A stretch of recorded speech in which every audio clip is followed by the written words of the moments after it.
Welcome again to a feature episode, mid-month early preview with Sonny Crockett lookalike, Would John that Pace.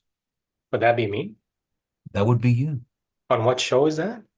Miami Vice TV show, oh, so famous. And they even made a movie of it like years later, and I think they're going to bring it back with a new set of characters. Sonny Crockett was played by Don Johnson, and he had a I can't remember the guy's name, partner, and it was like a buddy film every day, every week on the TV, ABC or whatever. I'm gonna go and watch it. Miami Vice, ding, ding, ding, ding, ding, ding, and the music and everything was just hot colors and hot everything, and he didn't wear a tie, he wore a T-shirt every week, So it's and what then I'm a wearing today, jacket.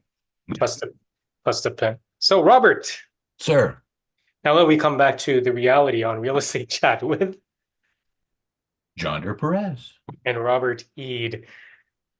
The rates have gone down. This was what everybody was so excited, anticipated about, but we were expecting more buyers to jump off the fence and start gobbling up inventory. Instead, Robert, does it surprise you how things have unfolded over the past couple of days, weeks, and probably what will happen for the rest of the summer? No, what you have to remember is that we had a false rally. False rally started about the middle of November, and that was predicated for the second year in a row on smart aleck relators and smart aleck spec buyers thinking that they could get ahead of a zoom in prices as interest rates came down because everybody was telling them, all the pundits who are not in the real estate business, were telling them that interest rates were going to come down in March, then it was April, then it was May for sure, then it was June for sure, and once in the summer. And so there was all these ideas that a quarter point was going to revitalize the real estate market that needs 3.5 points or 30% off the price or a 50% gain in uh, the average income in the city of Toronto to make it go back to, let's call it normal since we're 30% off. Anyway, so was I surprised? Well, you're never surprised because there's so many things different since any of the times that we're comparing this era to. So many things different. Everything after 2008, just throw out the window because that's when everything got kicked down the can got kicked down the street forever, and maybe it's coming home to roost now. Who knows? So no, Well, I we're guess never surprised. I guess the buyers were not as excited, and if you No, watch they're that, waiting. We'll talk about this okay, later. They were we'll just talk waiting. about They that. want more. They've now And been told there's more coming. So why would they do anything until more comes? sorry. And if you've watched previous episode of Real Estate Chat, make sure you like and subscribe if you like what you see here.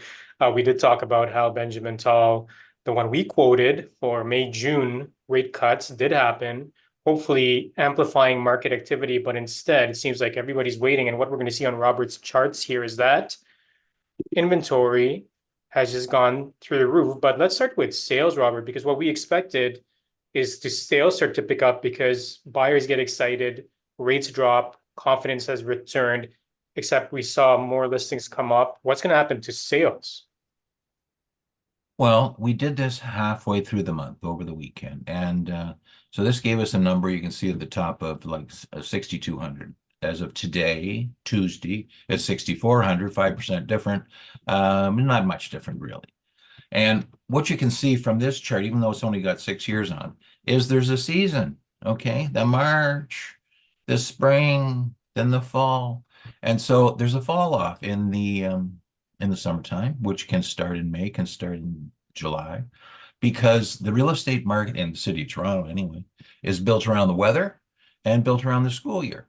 And if you want your child to start in a new school in September the 7th, then you want to be settled on the middle of August, and so you're making that buying decision in April or May so that you can accomplish everything and be sitting there for the start of the school term.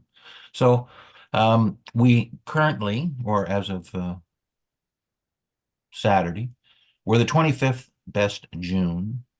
Last year we were the 21st best June. Now we compare that to the month before, which June has got nothing to do with May. That May of last year was the 14th best May.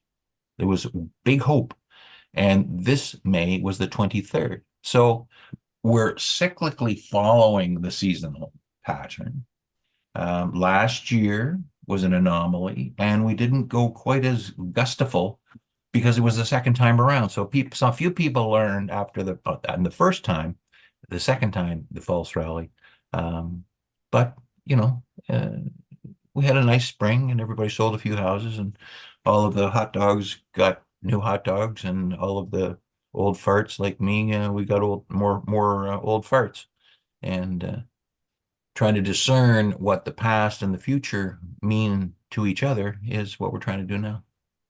And if this persists, should we expect or anticipate that come July, there'll be a dip in sales? Furthermore, August, same thing. Or if there's an announcement in July, well, the announcement will be towards the end of July. In any case, will we see hopes of an early fall market shaping up with an increase in August sales? Well, again, we should expect to see 23rd, 24th, 25th best, July, August, September, because we've been seeing that the whole year and most of last year. So that's what we're in. There's not enough sales. And until 2 months ago, there was not enough listings, and that was keeping everything in balance. So now we've seen listing inventories build up. And so there will be a difference, just like there was, if anybody can remember the third quarter and the fourth quarter of last year, it was like a regular real estate market where,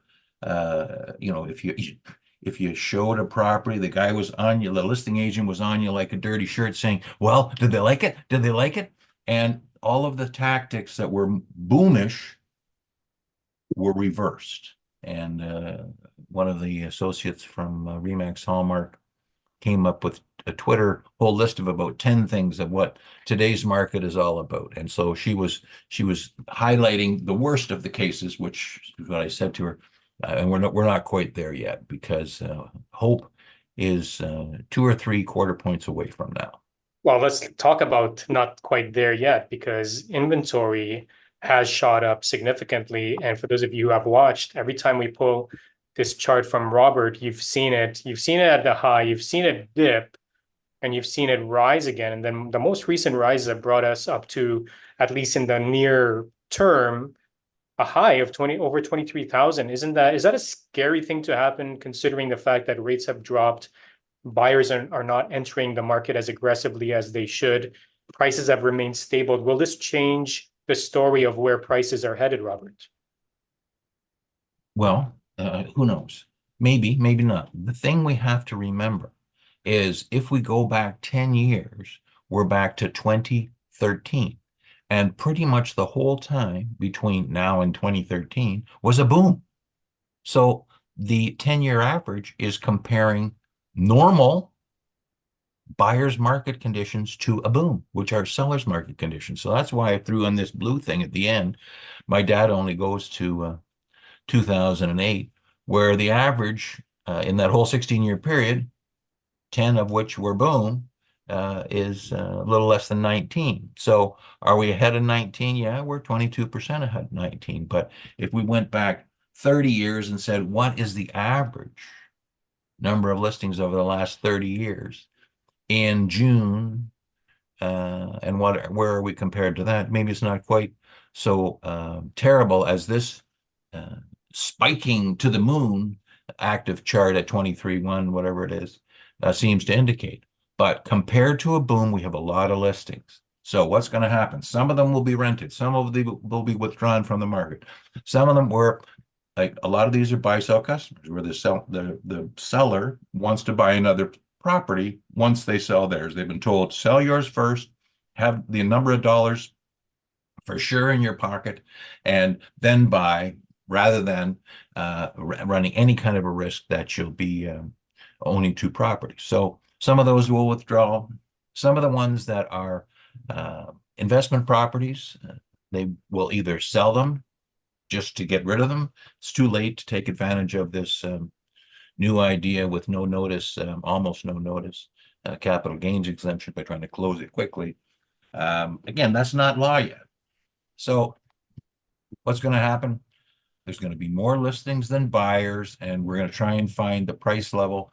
But if nobody bails, then the prices won't change. If everybody bails, then the prices will change. But it's in no property owners, no lender's best interest for the prices to fall down, It's nobody's best interest, except for unless buyers, except for except for buyers. exactly except for buyers. And But if you're a transition buyer, if you're buying and going to sell, so you're a cork on the ocean. So if you sell for less, but you buy for less, maybe you're a winner.